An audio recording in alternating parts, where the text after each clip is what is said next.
2 years ago, I discovered a newsletter called Really Good Emails. And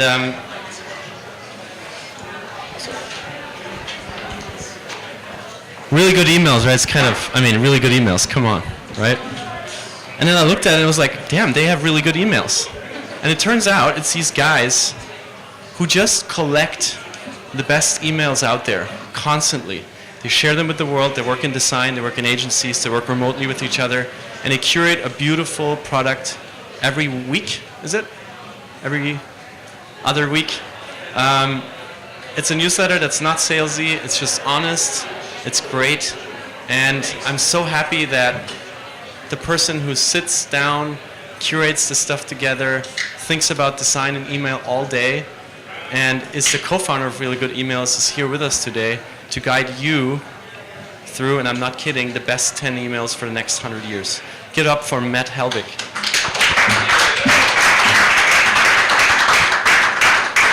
I'm not sure if I should stand or sit. I'm not sure. Yeah, I'll sit down, because we're all going to be looking at all the slides, so I'm not going to be that exciting to look at. So yeah, actually the next 1,000 years, I'm planning really far ahead. So I'm Matt Helbig. I run a little website called Really Good Emails. All the slides and stuff like that are at reallygoodemails.com/awesome. There's some resources there as well. So we kind of started this little side project in 2014. So we're just a bunch of guys all kind of working on the side. So full-time I work at an agency called Digitas, doing a lot of email marketing for them. On the nights and weekends, or really late nights and things like that, I work on Really Good Emails. So we're basically a collection of well-designed emails, and we just kind of want to have a conversation around good email design, good email marketing, best practices, things like that. A lot of people start out and are unsure, how to send good-looking emails. So we're all across the country. We all just kind of do this in our free time. So what makes a really good email? Because we're the judges, but what do we know? I don't know.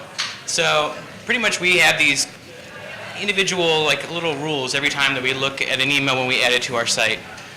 So we really try to focus on to make sure that the visual design makes sense. One of our main mottos is that the email serves the customer more than the company, so you're really putting the customer first.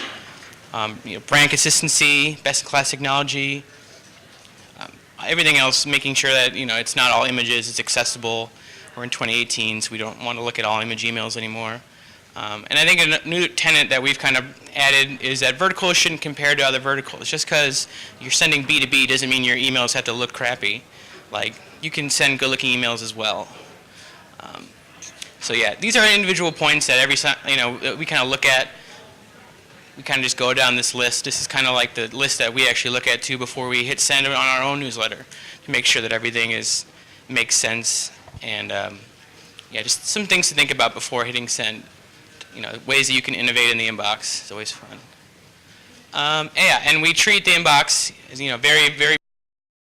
We try to the newsletters we send make it fun and cool. We don't want to be boring in the inbox, but for the brands that we feature, a lot of the times we want to make sure that they are people sending well thought out emails and not really abusing the inbox, because it is really personal.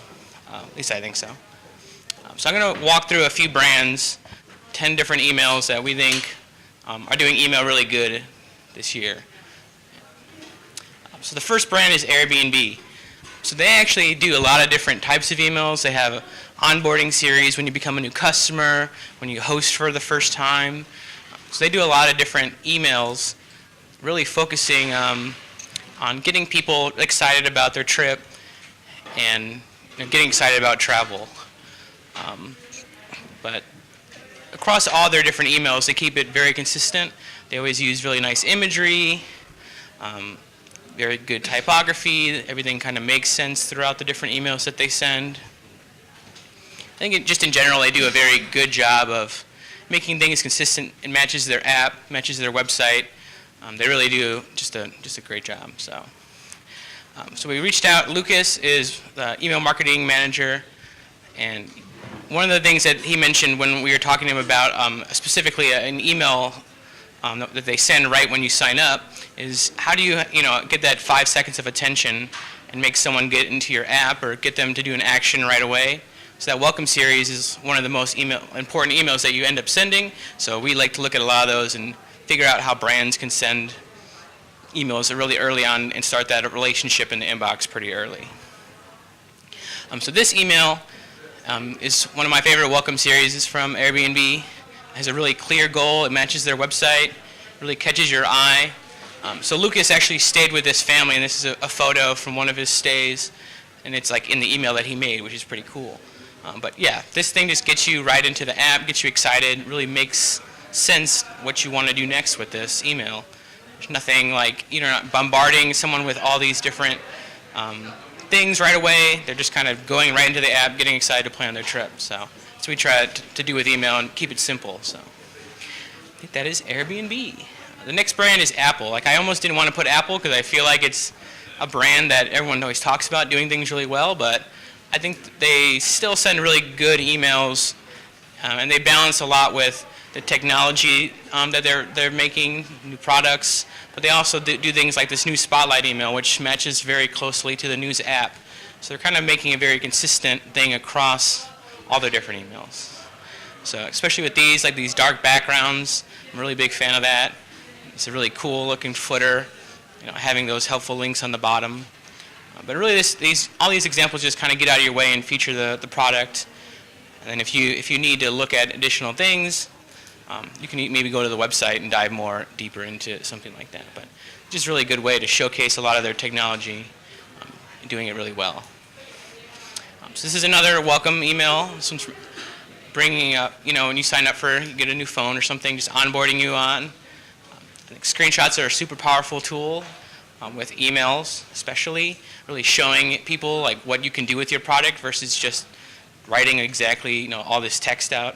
Having a GIF with a screenshot is really powerful. Doing your own custom icons in email is super great too. Really gets people to understand what you want actions, what you want them to do next. I think this one also has pretty good footer links as well. Just like a really nice email walking you through. Even though this one is really long, I think it makes it it's very digestible and very readable. So when you have a new phone, you can click on these things and all these icons match up to what's on your phone. So it really makes it just very simple. And then having a way for your subscribers or customers to reach out to you if you need help is always like a cool thing to add in at the bottom of your emails. Spotify. Everyone got Spotify. I know today they just put out like their new Spotify Wrapped Up 2018 list, which is always an exciting thing. So I think in 2006 they did that with email as well. I'm not sure if they did one this year. But Spotify does a really good job of bringing you back into their product, really focusing on artists and the music and all the interesting data that they have about you. So this Spotify email I think uses Movable Link as a vendor and pulls in a lot of your stats about what kind of music you play, things like that. But it's a very cool email to get in your inbox and very shareable with your friends. Just some cool emails for them. Yeah, so this is a really cool email from Spotify using that GIF, and really kind of adds value. I think a lot of times on our site we see submissions that come in with GIFs that are just there for fun. They don't really add value a lot. But I think when brands use GIFs successfully, they bring a lot of value or engage you in some way. They're not just extra and there for no reason. And the single CTA, I mean, this is a pretty short email, but it gives you so much information and really gets you to go onto a landing page or something like that. You don't need to always bring in everything into an email. You kind of just want to get the information and move on with your day. You don't have to have so much stuff in there. And keeping it one column, it's just a very simple design. I think when emails try to do too much at once, it just kind of gets too busy. Especially on mobile too. I mean, one column, just design that way, it's always better. Uber, I feel like every time I get a receipt from Uber in my inbox as an email marketer, that's like a really amazing moment actually. Like, there's so much data that they bring in on their receipts. They have like your total, the map, everything like that. Someone really thought about that and made that experience, good for you. So getting those emails from them and them really having like an understanding of not giving you too much information and understanding like what you want to do with their product. If you're a new driver or you're using their Uber Eats product or you're a rider, each of their emails still really feel consistent across all their different sends and markets. But yeah, this receipt to me is really impressive. As an email marketer, there's a lot of dynamic content and things being pulled in. So maybe the next time, maybe take a you get your receipts. But that's like what we nerd about on email marketing. So, and this is our CRM lead, really communicating, making it relevant, right time, not too much information. You don't want to overwhelm people. Just making it really clear and simple what you want to do with those things. You can use your app, you can use your website later to maybe follow up and make your users do other actions, but with email it should just be pretty simple. So this is their year in review email. I know we're coming up again, so there's going to be a lot. But this is just a really cool one where they bring in a lot of different content, customized GIFs. It's just a really fun email to get in the inbox. And this is something too, like this might have taken them a very long time to do, but this is probably one of their most open, most shared emails. That's like one thing that we always think about is, would you forward this to your friend or something like that? Not very often that you get an email and you're like, yes, I want to share this with people. So as a brand, if you can do that, it's a good way to do it. So then having that social share, even though they might not get a lot of clicks, we still think they're pretty cool, and you can put them in an email and at least ask people to share, but make it compelling enough for them to actually share the email like this. Another brand doing email super well is Everlane. They're kind of like a newer brand, but I think they're a San Francisco-based startup doing clothing. So they just do a lot of, even though they're mostly all images as a fashion brand, I think it's always a tricky thing trying to bring in a lot of different content when you are a fashion brand, but they do a really good job of just keeping it clean and consistent, using color a lot in their email marketing, bringing in really clean product shots. Like some of these two are like shot for the email versus just being pulled from the site.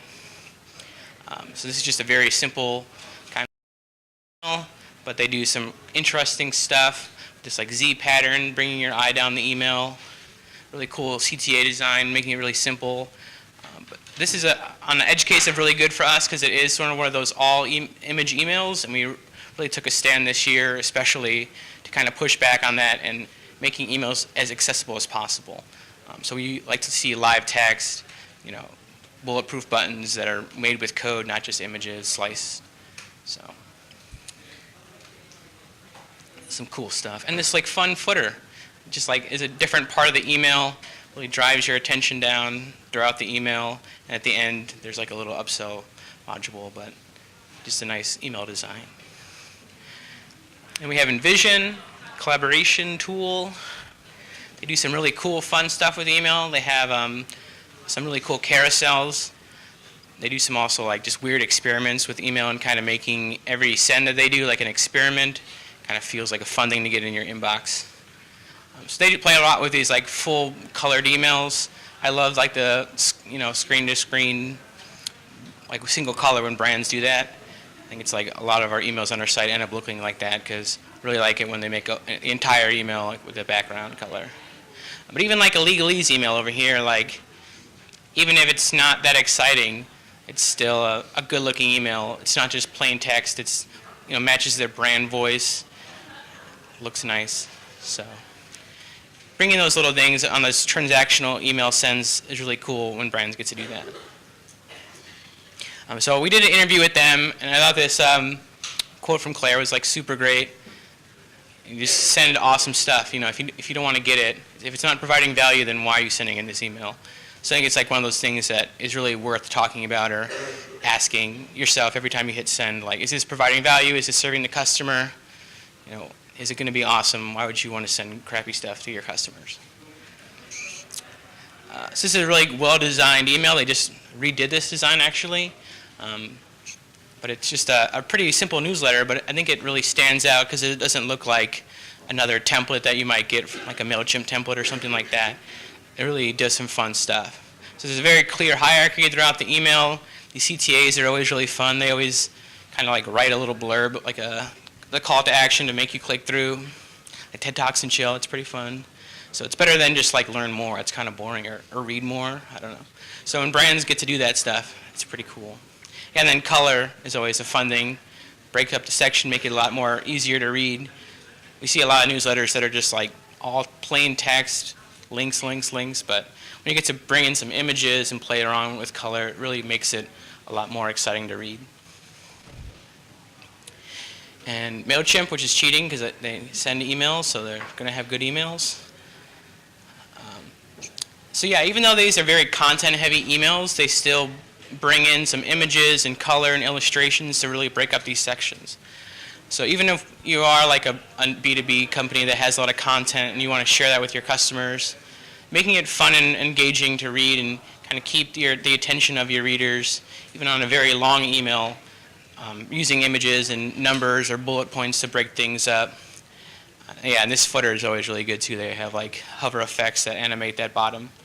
So yeah, they send some interesting emails, and they also, with their cadence of emails, they actually don't send that many, so when you do get one, it's really like something you want to open, and they usually always deliver value, so you're excited whenever you get a MailChimp email.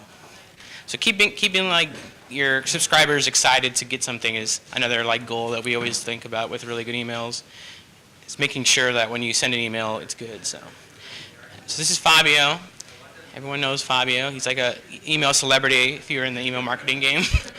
But yeah, I think his quote about really keeping content, quality content in your emails is really beneficial versus, I mean, pixels don't cost anything to add them most of the time. So keeping email, very simple, easy to read. You don't want to like send everyone everything right away. If they want it, they will find it. This is another, I think this is a refresh recently too. Having that video in there, I know like a lot of people still do video in emails now. That's like something that a lot of brands end up trying to do. I'm sort of on the fence with it. I kind of like pushing someone to a YouTube and they can share and things like that, having that link and getting those views on your video. But even just having a play button, especially in the top half of the email, gets people to click out. It's really an engaging thing. So. And they always do a fantastic job with live text, keeping everything really accessible. And then they always have very cool, fun illustrations. I think one of my favorites is something to do this personalization. They have like a watch, that 3-hand watches to let you know you can send it at different times. And it's just a fun, smart way to bring in the different stuff and really, break up these sections and make it clear, what you can do with the email. We have Asana. It's a very interesting, cool brand. So I think even though they're like more, I guess, business, they do a lot of fun, cool things to bring you back into the email, into their service as well. So these are all the different things you can do with their product. I think they have a unique task because they need to communicate information to a large group of people within your team or something. I think a lot of these emails too have been made to get you back into their product because they know the actions that will make you successful. When you first sign up, there's a series that you get really getting you into their product and making sure that you are adding stuff, and so you'll be a lifetime customer of theirs. Yeah, so pretty much just empowering teams with email, keeping that the cadence consistent, making sure that people are getting into your product, and using email as an onboarding tool is really effective. So this is actually an email that you would get if you left Asana.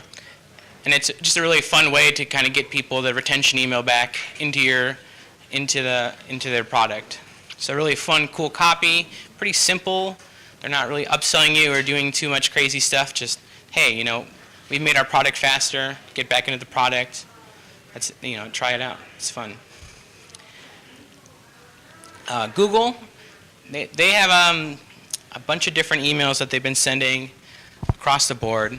But I'm really a big fan of their product onboarding emails.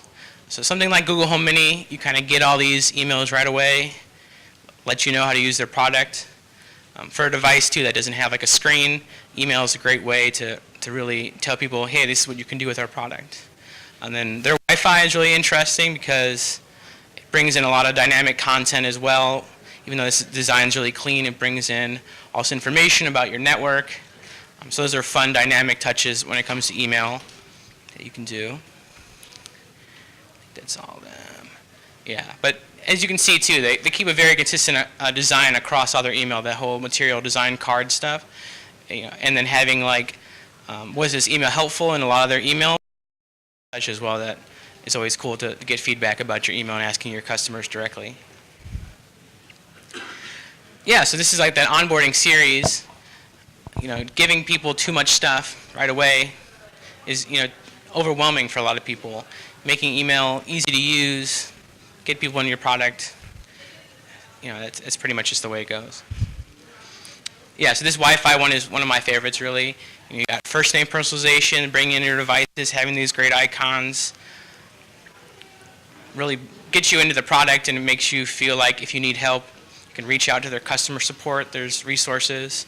And this report style email is really popular too. It doesn't have to be like the end of year report where you bring all these stats in, but you can sprinkle in data. You should be capturing that data when you can and serving up to the customer in like a non-creepy way is always a really fun way to do it. And then we have Nike. So I think we're actually going to have someone from Nike talking later, so I'm not going to talk too bad about them. But they do so much fun, cool stuff with their emails. You know, being a fashion brand, I think we get a lot of feedback and people asking about, you know, I just have all these images of products. How do I feature them in a well-designed email without just doing it in an all-image email of my new products? But Nike is one of those things that they do a really good job across their different brands. Like if it's Jordan or Nike or their, you know, basketball, soccer, all those other sports.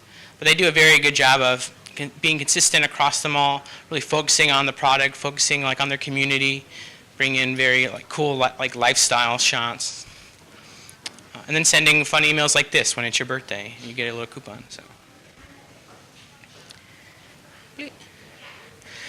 this is an interactive email. So we've been kind of seeing a lot more of those this year. So when you kind of hover over the little plus thing, this thing will pop up and you can shop that particular item. So that definitely did take a little bit more work, but it's a really fun, cool experience on mobile and like on iOS where that's usually supported. Especially if you know your subscribers are all opening on phones, you can start working on emails like this that are more interactive and get people to click on them and get a little bit more information. But yeah, using these bold images, taking the time to really get cool product shots and bring them in really makes email a lot more engaging. And this mobile first design as well. I think a lot of these emails that I've shown are all one column, very like mobile friendly.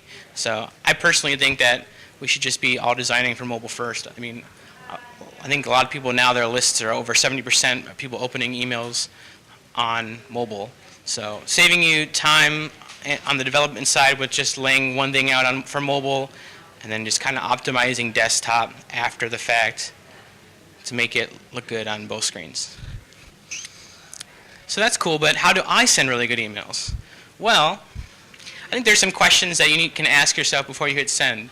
So on that really good email /awesome link, there are some getting started resources and things like that. But I think these 3 questions are really important to ask before you send your email.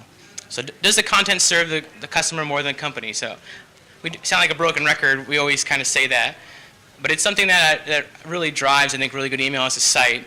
But any email that we feature, your email should solve a problem or do a job and really be valuable to the customer. And is email accessible? So we don't like all image emails anymore. It's 2018. We can have live text, make our emails accessible to people that are hearing impaired or sight impaired. It's something you should be thinking about. And accessible to me also means that it's responsive. So you can use it on a phone, you can use it on a desktop. It doesn't matter where your emails are open, they should always look great. And would you look forward to getting these emails? This is something, like as a brand, I don't think a lot of people like print out all your emails. I print out some emails, but I put them on my fridge. But yeah, like is this something you'd share with your friends? Like that's like a cool thing. Like why does email have to suck all the time? So yeah, just coming back to these tenets. So these are the lists that we go through every single time. I think this is a good list to look at and maybe think about with your emails. Could you try out some of these things? Even if it's convincing your boss just to do an A/B test on a subject line or play around with some CTA colors or something. I think these are all fun things to do. I think every email that you send is an opportunity to test something new and learn something from it. It doesn't have to just be a sale or letting your customers know. So that's kind of all I have. And I hope emails. That's it. Thank you.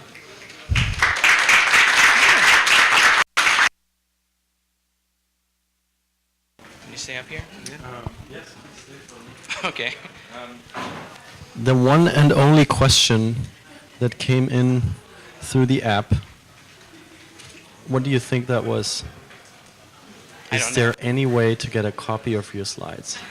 Well, surprisingly, reallygoodemails.com/awesome is where you can get all these slides and some additional resources.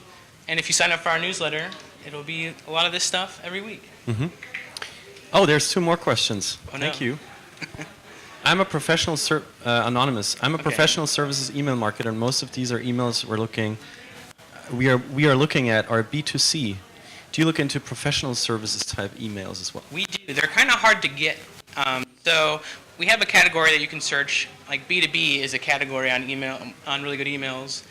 A lot of people don't send them to us. They're kind of a hard email to get, and it's also something we might not feature as much. A lot of those emails might be plain text only.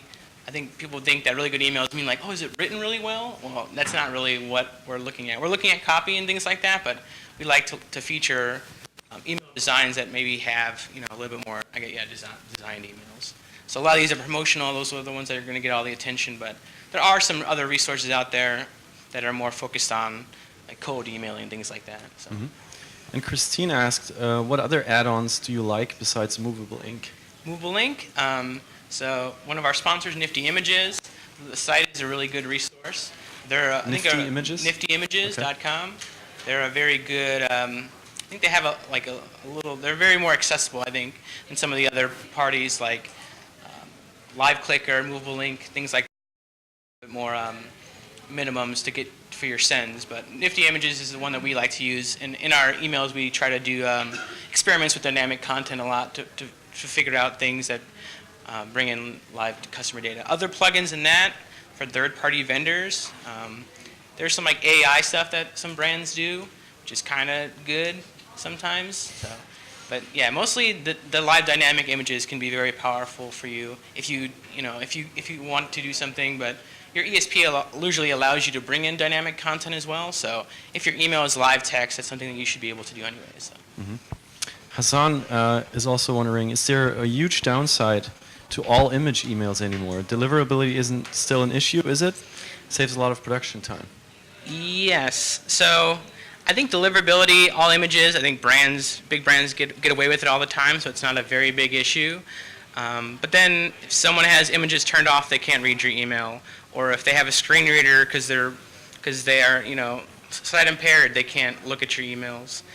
So having them be live text is how the web is nowadays. So we'd really like email to keep catching up to that. So that's about it. Oh, and Jonathan, I feel you. Do you have more tips on making lengthy content newsletters better looking? So we have a tag. I think we used to have like long form was a tag on our site. I think it's just under the newsletter stuff now. But I think using some type stuff, having like bulleted lists, numbers, breaking it up with images, or maybe you can go to your boss and say like, why are we sending this long email? Like, do we have to send it this way? Can we give them a teaser of the email and then put them to a blog or like a landing page where they can read more information there? So that's kind of my advice for that. Would you mind actually going back to your Sure. final slide, This one? the one before, where you kind of like sum up your findings? The one, I think it's before that. Yeah. Okay. So just for me now, doing these email events for a couple of years, like the number one point was the content serve the customer more than the company. I don't know if I have seen that ever. I mean, yeah, it's like one of our main focuses when we look at emails that are being added to our site. So it's just something that we've said for a long time, and it's just we like to think that emails have jobs to be done, and if you're sending an email that doesn't solve something or doesn't provide value, then you shouldn't be sending it. So. It's also a great teaser to later in the afternoon, where we're going to have a big final circle of the day in here. So all of you work in marketing and branding and storytelling. There's going to be people here from some of the largest media companies talking about how they're shifting their message from just broadcasting like one thing to the mass, to discovering niches and really. Also, the biggest shift I've observed in my own industry in journalism, where I come from, is just, hey, does this actually serve somebody, or is this just us broadcasting? And I thank you very much for opening our minds, and I hope you get the chance to not only subscribe, but really talk to Matt and while he's submit here. us emails. I think everyone in this room probably has sent at least one really good email, so we'd like to get them on our site. So, thank you. How do I do that? You go to Really Good Emails, and there's a little submit button on the site, and you can fill out a little form and tell us why you think it really is really good. We like see through when people submit their own emails, so don't be ashamed. Cool. Thank you. All right, so send Matt your emails. Thank you, Matt. Thank you.